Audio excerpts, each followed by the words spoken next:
Namo Venkatesaya. Welcome back to our channel. నా వీడియోలని చివరి వరకు చూసి దయచేసి లైక్ చేయండి. మీరు లైక్ చేయటం వల్ల ఈ వీడియోలు మరికొందరికి వెళ్తాయి కాబట్టి దయచేసి లైక్ చేయండి. ఈ కుచ్చులు పోయటం చూసి ఎవరు దయచేసి స్కిప్ చేయకండి అండి. వీడియోని ముందుకు తీసుకువెళ్తాను. మామూలు కుచ్చులు పోయటం అనేది చూపించాను. దయచేసి వీడియోని ఇక్కడతో ఎడ్ చేయబాకండి. చివరి వరకు చూస్తే మాత్రం మీకు ఈ వీడియో చాలా ఉపయోగపడుతుందని నేను అనుకుంటున్నాను. మనకు ఇంట్లో పటాలు ఉంటాయి కదండి, అమ్మవారి పటాలు, శివుడు పటాలు. అలాంటి పటాలకు కూడా మనం అలంకరించుకోవచ్చు, చీర కట్టచ్చు అనేది మీకు ఈ వీడియోలో చూపిస్తాను. ముందుగా అయితే కుచ్చులు పోసుకోవాలి. యాజ్ ఇట్ ఈజ్ అన్ని చీరలకు ఏ విధంగా పోసుకుంటామో అలా పోసుకోవాలి. ఆ తర్వాత పటం చూసారు కదండి, ఈమె విజయవాడ కనకదుర్గ అమ్మవారి పటం కదా. ఆ పటానికి నేను ఈరోజు చీర కడతాం అనేది చూపిస్తాను. కొంతమందికి అమ్మవారిని విగ్రహాలు ఉండవండి, వారికి ఇలాంటి ఫోటోలు ఉంటాయి.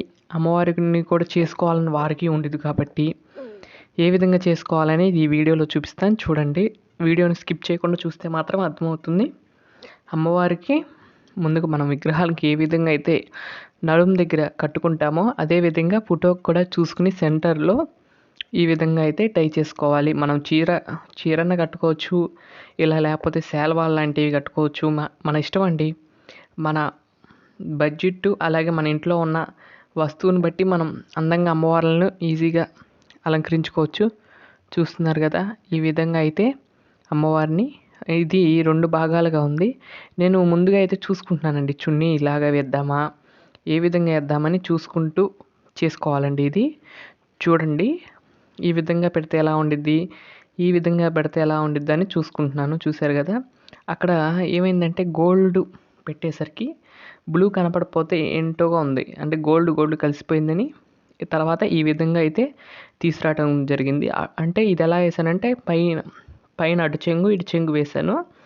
ఆ తర్వాత మనం రాముల వారికి అయితే ఏ విధంగా అయితే వేసామో అండి పై పంచెను, అదే విధంగా అయితే నేను తీసుకోవడం అనేది జరిగింది. ఆ తర్వాత కుచ్చుల్ని తీసుకుని ఆ కుచ్చులని ఆ పైన ఈ విధంగా నేను వీడియో చూపిస్తున్నట్టుగా దారానికి గుచ్చేసినట్లయితే చక్కగా అమ్మవారు ఈ విధంగా చీరంతా కూడా విప్పినట్టుగా ఉంటుంది. ఆ తర్వాత చూడండి, అమ్మవారి పౌడర్, అమ్మవారి యొక్క అదిగోండి ఫేసు, ఆ విధంగా అయితే చేసుకున్నాము. అమ్మవారిని ఈ విధంగా అయితే చీర అయితే కట్టుకున్నాము. అమ్మవారిని చీర కట్టిన తర్వాత ఏ విధంగా ఉందంటే అండి, అమ్మవారు చక్కగా మన ఇంట్లో వచ్చి ఆ ఫోటోలో ఉన్నట్లేదండి, విగ్రహం రూపంలో వచ్చి అమ్మవారు మనందరి అనుగ్రహిస్తున్నట్లుగా అనిపించిందండి. ఆ ఫోటోకి ఈ విధంగా అయితే చేశాను. ఆ తర్వాత రెడ్ కలర్ పూసలు ఇవి ఉంటాయి కదండి, అది వేశాను. ఆ తర్వాత ఒక గొలుసు, అలాగే అమ్మవారి యొక్క మంగళసూత్రాలు, ఈ విధంగా అయితే సింపుల్గా అయితే అమ్మవారిని అలంకరించాను. చూస్తున్నారు కదా. ఆ తర్వాత సన్నజాజుల మాల ఉంటే మాల కూడా వేశాను. చూడండి, వీడియోని చివరి వరకు చూస్తే మాత్రం మీకు అర్థమవుతుంది కాబట్టి వీడియో చివరి వరకు చూడండి. అయ్యో మా దగ్గర విగ్రహాలు లేవే, పటం ఉందే అనుకున్న వారికి ఈ విధంగా మనం అలంకరించుకోవచ్చు అనేది నేను ఈ వీడియో భాగంగా మీ అందరికి కూడా అందిస్తున్నాను. దయచేసి ఇది చూసి ఒక్కరికైనా ఉపయోగపడుతుందని నేను భావిస్తున్నానండి. ఈ విధంగా అయితే అమ్మవారికి సన్నజాజి మాల 2 మాలలు ఉన్నాయండి, 2 మాలలు కూడా వేశాను. అమ్మవారిని ఈ విధంగా అయితే అలంకరించాను. చూస్తున్నారు కదా, అమ్మవారు చీర కట్టుకుని విగ్రహ రూపంలో ఉన్న అమ్మవారిలాగా మనందరికి కూడా కనిపిస్తుంది. ఈ విధంగా మీరు కూడా రెడీ చేసుకుంటారని ఈ వీడియో చేయటం అనేది జరిగింది. ఇదండి ఈరోజు వీడియో.